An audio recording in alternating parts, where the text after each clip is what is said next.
Hello students, जय श्री स्वामीनारायण। हमने पहले रिवीजन वन में कुछ अपठित गद्यांश और पाठ के आधारित खाली जगह और विभक्ति के आधारित खाली जगह सीखा था। आज हम उसके बाद सिलेबस के आधारित और क्वेश्चन सीखने वाले हैं। तो सबसे पहले हम व्याकरण के आधारित जो MCQ क्वेश्चन आने वाले हैं वो पहले हम देख लेते हैं। प्रश्न नंबर 1, ये रिवीजन का प्रश्न नंबर 1 है आज का। शब्दस्य उचित रूपस्य उत्तरः चिनुतः। शब्द दिया गया है, उसका उचित उत्तर आपको इसमें से ढूंढकर लिखना है। जब भी आप पेपर लिखोगे, आंसर लिखोगे, तब क्वेश्चन के बाद उसका सही आंसर लिखना है या फिर नंबर वाइज सही उत्तर आपको लिखना होगा। शब्दस्य उचित रूपस्य उत्तरः चिनुतः। शब्द के दिए गए उचित रूप का उत्तर को चुनिए।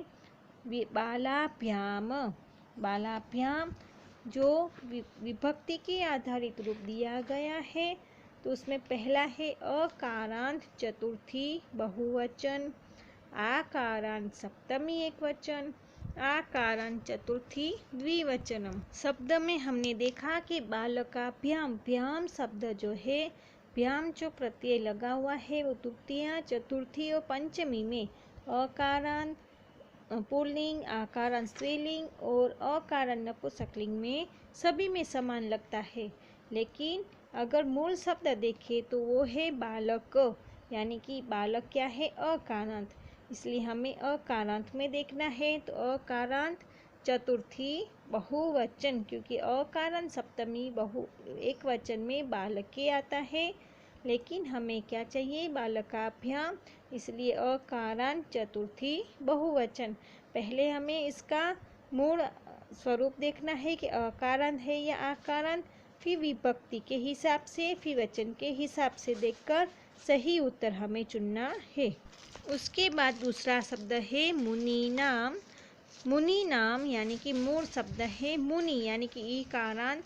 अब अकारांत षष्ठी बहुवचन, ईकारांत प्रथमा बहुवचन कि ईकारांत षष्ठी बहुवचन।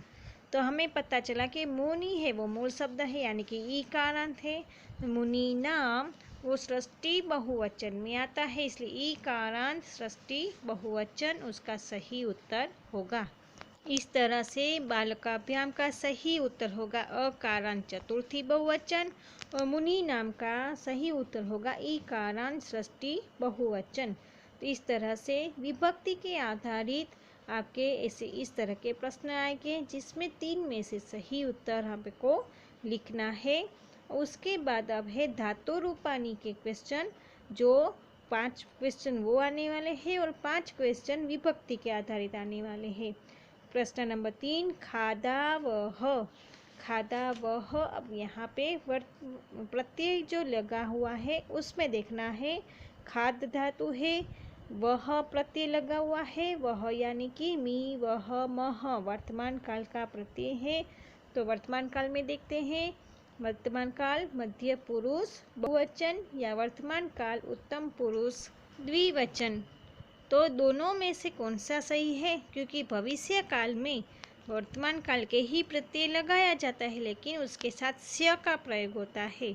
यहाँ पे स्य का प्रयोग नहीं हुआ है। तो मी वह विसर्ग है, यानी कि द्विवचन।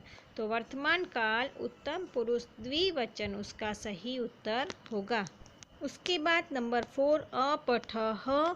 धातु के साथ आगे जब अ आता है तो वो अतीत काल होता है, ये याद रखना है। तो पहला तो ये हुआ अतीत काल का रूप है। अब हमें अतीत काल में देखना है कि अतीत काल प्रथम पुरुष एक वचन है या फिर अतीत काल मध्य पुरुष एक वचन है। अपठः विसर्ग आया है, शब्द के धातु के साथ विसर्ग मध्य पुरुष एक वचन में ही है अतीत काल में, बाकी किसी भी शब्द में विसर्ग आया नहीं है, इसलिए सही उत्तर अतीत काल मध्य पुरुष एक वचन होगा। क्योंकि अतीत काल है, धातु लगाया हुआ है, विसर्ग है, इसलिए मध्य पुरुष एक वचन होगा। इस तरह से धातु रूपानी में वर्तमान काल, भविष्य काल और अतीत काल के रूप के आधारित इस तरह के प्रश्न आएंगे, जिसका उत्तर आपको सोच समझकर धातु के प्रत्यय के साथ और विभक्ति के आधारित आपको देना होगा। उसके बाद है योग्य, यथा योग्यम योज्यत। ये प्रश्न जो है वो सिलेबस में नहीं दिया गया है, लेकिन ये प्रश्न एग्जाम में आने वाला है। जिस तरह से यहाँ पे है, हमें मिलान करना है शब्द को एक दूसरे के साथ। यह प्रश्न पाठ के आधारित ही होगा। जैसे कि यहाँ पे दिया गया है समुद्र तटः, तो पर्यटनाय, वो पर्यटन के लिए बहुत ही अच्छे होते हैं। क्रीडनकम खेलनायः, दुग्धम पोषणायः, दीपकः प्रकाशायः, विद्या ज्ञानायः। इस तरह से छात्राः विद्यालयं गच्छति।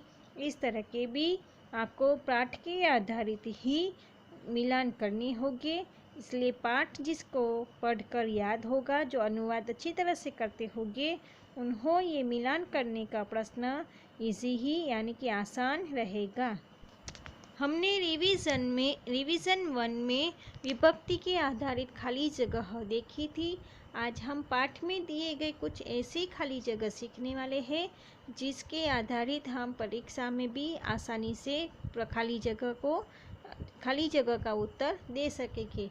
इस खाली जगह में हर खाली जगह में 2 ऑप्शन दिए जाएंगे, उसमें से सही ऑप्शन, सही उत्तर आपको लिखना है, लेकिन वो पढ़कर समझकर व्याकरण के आधारित ही लिखना होगा। जैसे कि इसमें है खाली जगह पठामी, तो मी प्रत्यय लगा हुआ है, इसलिए कि एक वचन है, तो अहम पठामी। दूसरा है गच्छथः, तो युवाम या यूयम, तो मी वह मह सी थह थः, थः द्विवचन है, तो त्वम युवाम यूयम, तो युवाम आएगा, युवाम गच्छथः। एतत् पुस्तकम, मम या मम, तो मम आएगा, एतद् मम पुस्तकम। क्रीडनकानि, क्रीडकानि युष्माकं क्रीडनकानि। छात्रैः स्वः, वह प्रत्यय लगा हुआ है, अहम आवाम वयम, मी वह मह, तो आवाम प्रश्न का उत्तर आएगा। क्योंकि वह द्विवचन है, तो आवाम यानी कि हम दोनों, तो हम दोनों विद्यार्थी हैं, आवाम छात्रे सह। उसके बाद है जो ऊपर दिए गए कोष्टक दिए गए प्रत्यय के, उसके आधारित है खाली जगह भ्रमणम स्वास्थ्याय भवति। तो यहाँ पे भ्रमण करने के यानी कि चलने से हमारा स्वास्थ्य अच्छा रहता है, तो प्रातः सुबह चलने से। तो यहाँ पे ऊपर कोष्टक में दिए गए हैं शब्द, लेकिन एग्जाम में तो कोई भी 2 शब्द आपको ब्रैकेट में दिए जाएंगे।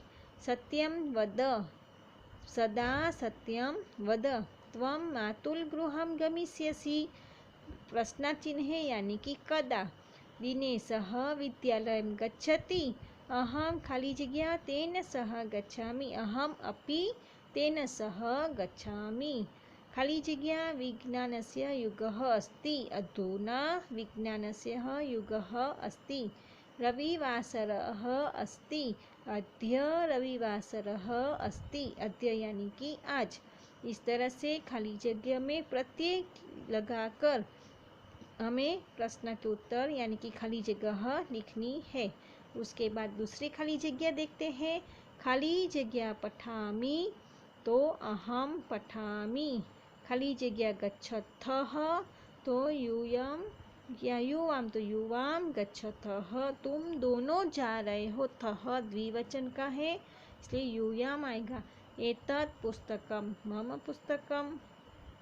खाली जगह क्रीडनकानि, छात्रे स्वः, एषः लेखनी, तव लेखनी। जो लास्ट में है उसमें क्या है, तव लेखनी।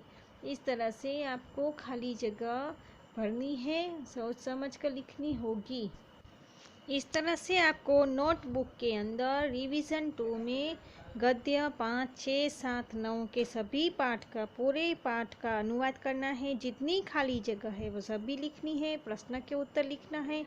जो लिख लिया है तो रीड करना है और पाठ 5 और 7 के शब्दार्थ आपको बुक में लिखने हैं। यहाँ पे हमारा रिवीजन कंप्लीट हो रहा है। एग्ज़ाम की तैयारी के लिए आप सभी को बेस्ट ऑफ लक और अच्छी तरह से पढ़ाई करिएगा। जय श्री स्वामीनारायण।